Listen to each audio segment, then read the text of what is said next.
Today I'm starting back with my kombucha brewer.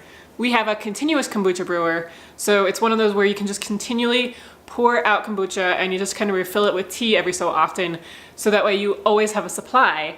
And then you can take some off and flavor it with different components, like we like to do chai flavor or elderberry, or just various things like that. It's something that we like to drink with our meals, and it's also a great option for me to send in with my kids to school, so that way they're not getting juice or sugary drinks. So we've had a continuous kombucha brewer, and it's been working great. However, I kind of let it go a couple months ago because we just got so busy, and then we went on vacation, and I don't know. So I'm just restarting. I don't know if I probably could have saved this one, but I'm just restarting just to be very safe on that.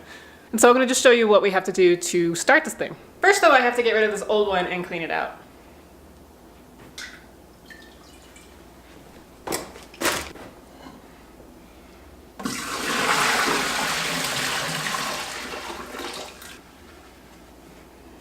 I get my scobies from Kombucha Mama online, and they've been really high quality, and I've really liked them a lot.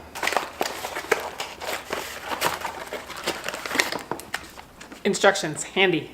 People sometimes worry about the amount of sugar in kombucha, but when you're brewing it on your own, it's really not that bad. I think store-bought ones make theirs a little bit sweeter to make it a little bit more palatable for us, but when you're making it on your own, I mean, I'm gonna be making a gallon of kombucha, and I have this much sugar. I have about 3/4 of a cup, and that's gonna be for the whole thing. It's really not that much.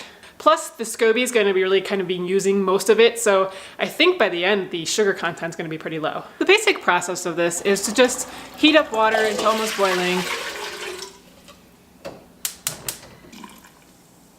Add some tea, and then let it steep for a few minutes. Add some sugar, which is what the kombucha SCOBY likes to eat. And then add cool water, and add the SCOBY, and that's it. To maintain it, you just have to kind of make this tea mixture every so often and keep adding it to the brewer as you remove your kombucha.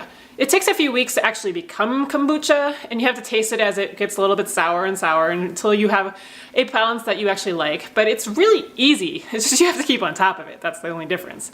But if you're continually drinking it, it's not really that much of a problem. And then to cover, you can either use like a piece of cheesecloth that's been folded over a few times with a rubber band, and that's what we've been doing.